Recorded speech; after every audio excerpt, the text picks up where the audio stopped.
ഇന്ന് തന്നെ ഡൗൺലോഡ് ചെയ്യൂ. കാണൂ നിങ്ങളുടെ ഫേവറേറ്റ് ഷോസ്. ശാലിനി വിഷ്ണുവിന്റെ സർവീസ് ബുക്കിൽ ചുവന്ന മഷി കൊണ്ടുള്ള പോറൽ വീണാലും വേണ്ടില്ല. ഒരുങ്ങി ഇറങ്ങും ഞാൻ. സംരക്ഷിക്കാനുള്ള കൈക്ക് സംഹരിക്കാനുള്ള ശേഷി കൂടി ഉണ്ടെന്ന് രണ്ടുപേരും ഒന്ന് ഓർത്താ നല്ലത്. ഒട്ടും പ്രതീക്ഷിച്ചില്ല അല്ലേ? ഞാൻ എന്തിനു നിന്നെ പ്രതീക്ഷിക്കണം? എനിക്ക് കൈയെത്തി പിടിക്കാൻ പറ്റുന്നവരുമായിട്ടേ എനിക്ക് ചങ്ങാത്തമുള്ളൂ. എന്റെ വീട്ടില് ഞാൻ പ്രതീക്ഷിക്കുന്നവരും അങ്ങനെയുള്ളവര് മാത്രമാ. അപ്പൊ നിനക്കറിയാം ഞാൻ നിനക്ക് എത്തിപ്പിടിക്കാൻ പറ്റാത്ത കൊമ്പാണെന്ന്. എന്നിട്ടാണോ നീ തറവേല കാണിച്ചത്? ഞാൻ കാണിക്കുന്ന തറവേലകൾ തിരക്കി പിടിച്ച് അതിന് മാർക്കിടാൻ വന്നാണോ സ്ഥലം ജില്ലാ കളക്ടർ? എങ്കിൽ മോളൊന്ന് വിയർക്കും. കാരണം എനിക്ക് തന്നെ അറിയില്ല ഓരോ ദിവസം ഞാൻ എന്തൊക്കെയാ പ്രവർത്തിക്കാൻ പോകുന്നതെന്ന്. അത് 1-2 ദിവസം അകത്ത് കടന്ന് 4 പൊട്ടിക്കല് കിട്ടുമ്പോൾ മാറാവുന്നതേ ഉള്ളൂ. നല്ല തല്ല് കിട്ടിയാ തീരാവുന്നത്. ചുമ്മാ പറയുവാണേ.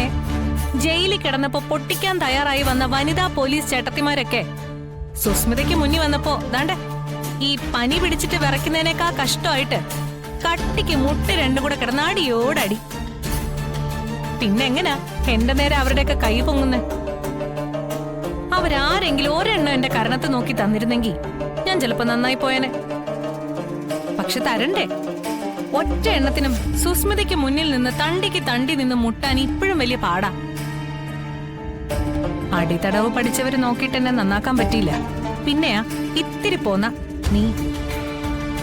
ചുമ്മാ സമയം കളയാതെ ഇറങ്ങിപ്പോടി എന്റെ വീട്ടിൽ നിന്ന്. മാന്യമായി ഇടപെടുന്ന ശാലിനി വിഷ്ണുവിനെ മാത്രമേ നീ ഇതുവരെ കണ്ടിട്ടുള്ളൂ. പക്ഷേ എന്റെ സ്വന്തം കൂടപ്പിറപ്പുകളെ തൊടുമ്പോ എനിക്ക് മറ്റൊരു മുഖം കൂടിയുണ്ട്. അതിന്റെ വീറും വാശിയും ഒട്ടും ചോരാതെ തന്നെ പറയട്ടെ. എന്റെ അനുജത്തി ശ്യാമയ്ക്ക് എന്തെങ്കിലും പറ്റിപ്പോയാ നീ പിന്നെ ഈ ഭൂമിയിലില്ല. തീർത്ത് അവസാനിപ്പിച്ചു കളയും നിന്റെ ഈ കൊട്ടേഷൻ പരിപാടി. ഓ, അപ്പോ അതാണ് ലൈൻ. പുന്നാരനിയത്തിയുടെ തോളലിൽ ഒരു തൊള വീണേന് ആദ്യ പൂണ്ട് വെപ്രാളപ്പെട്ട് വന്നതാണ് കുഞ്ഞേച്ചി അല്ലേ? വെച്ചവന്റെ കൈ ഒന്ന് വിറച്ചു പോയതോണ്ടാടി. അല്ലെങ്കിൽ അവന്റെ അവളുടെ തൊണ്ട പൊട്ടിച്ച് കടന്നു പോണ്ടതായിരുന്നു ആ വെടിയുണ്ട. എങ്കിലിന്ന് ജോത്സ്യം വന്ന് സഞ്ചയനം കുറിച്ചനെ അല്ലേ? എന്തു ചെയ്യാം? പാഴായിപ്പോയ ആ ഉണ്ടയുടെ പുറകെ പോയിട്ട് കാര്യമില്ലല്ലോ. നീ ഒന്ന് ആലോചിച്ച് നോക്കിക്കേ. വെള്ള പുതപ്പിച്ച് നിന്റെ പുന്നാരനീത്തി ശ്യാമയെ കുടുംബശ്രീ വീടിന്റെ പൂമുഖത്ത് നിലവിളക്കും സാമ്പ്രാണി തിരിയൊക്കെ കത്തിച്ചു വെച്ച് നീണ്ടു നിവർത്തി കിടത്തിയിരിക്കുന്ന ആ മനോഹരമായ കാഴ്ച ചുമ്മാ ഒന്ന് സങ്കല്പിച്ചോ. ചങ്കത്തിടിച്ച് നിലവിളിക്കാൻ മത്സരിക്കുന്ന നീയും നിന്റെ ശാരദാമ്മയും നിന്റെ കുടുംബാംഗങ്ങളും. അങ്ങനെ കിടത്തും ഞാൻ അവളെ നിന്റെ മുന്നിൽ ഒരു കാഴ്ച കണിയായിട്ട്.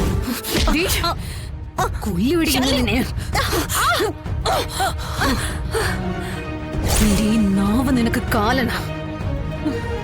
അതുകൊണ്ട് തന്നെ നിന്റെ മരണവും നിന്റെ നാവ് വലിച്ച് പുറത്തിട്ടോണ്ട് തന്നെയായിരിക്കും. നിന്നെ കൊന്നു തലയോടെ ഞാൻ.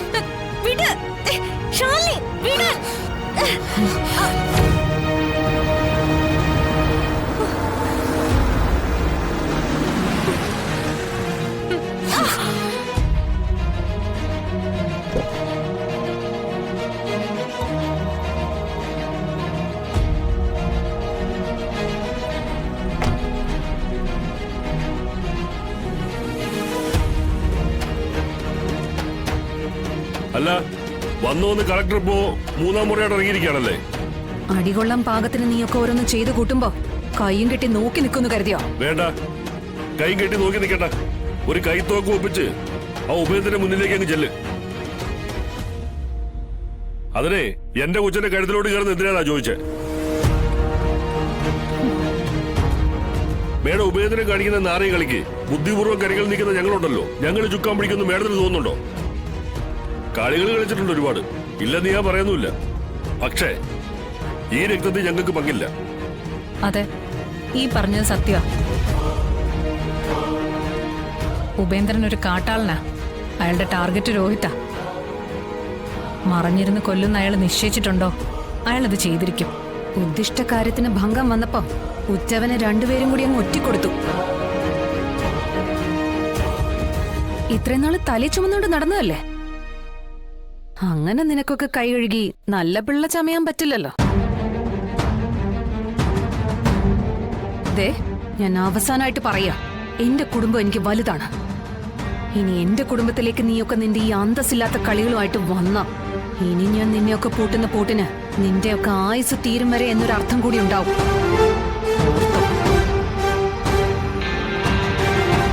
അതായത് ജീവിതകാലം മുഴുവൻ അകത്ത് കിടക്കാനുള്ള വകുപ്പ് ഞാൻ ഉണ്ടാക്കി തന്നിരിക്കുന്നു. പിന്നെ ഉപേന്ദ്രന്റെ കാര്യം, അവനെ നിങ്ങൾ ഏത് പാതാളത്തിൽ കൊണ്ടുപോയി സപ്രമഞ്ച കട്ടിലൊരുക്കി സംരക്ഷിച്ചാലും അവനെ അതിന്ന് പുറത്ത് ചാടിക്കാനുള്ള കുന്തിരിക്കവും നല്ല വറ്റൽ മുളകും ഞാൻ ഉണക്കിപ്പൊടിച്ച് സൂക്ഷിച്ചു വെച്ചിട്ടുണ്ടെന്ന് നീയൊക്കെ ഒന്ന് അറിയിച്ചേക്ക്. അവന്റെ തല പുറം ലോകം കണ്ട അവനാകത്ത. അതോടെ അവന്റെ ആയുർരേഖയ്ക്ക് കുറുകെ ഞാനൊരു വരയങ്ങ് വരയ്ക്കും. അതോടെ അവന്റെ കാര്യത്തിനൊരു തീരുമാനമാവും. അതിനായിട്ട് എന്ത് വഴി ഞാൻ സ്വീകരിക്കുകയും ചെയ്യും. ഒന്ന് ഓർത്തു വെച്ചോ, അധികാരവും ചങ്കുറപ്പുള്ള ഒരു പെണ്ണിനോട് മുട്ടാൻ വരല്ലേ. വന്നാ മുച്ചിയിടും മുടിച്ചിട്ടേ പിന്നെ അവൾക്ക് വിശ്രമം ഉണ്ടാവും.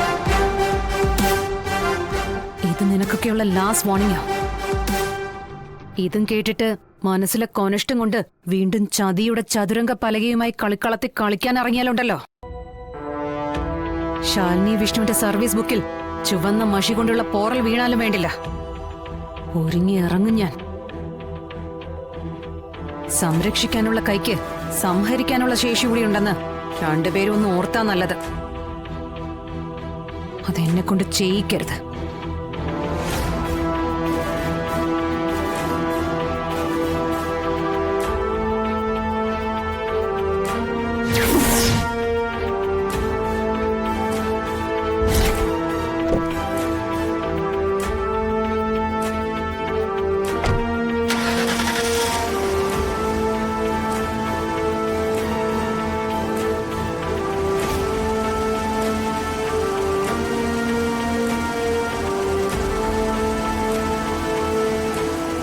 ചിറ്റപ്പ അവള് ഓട്ടടി ഏതറ്റം വരെ പോകുന്നു നമുക്ക് നോക്കാം.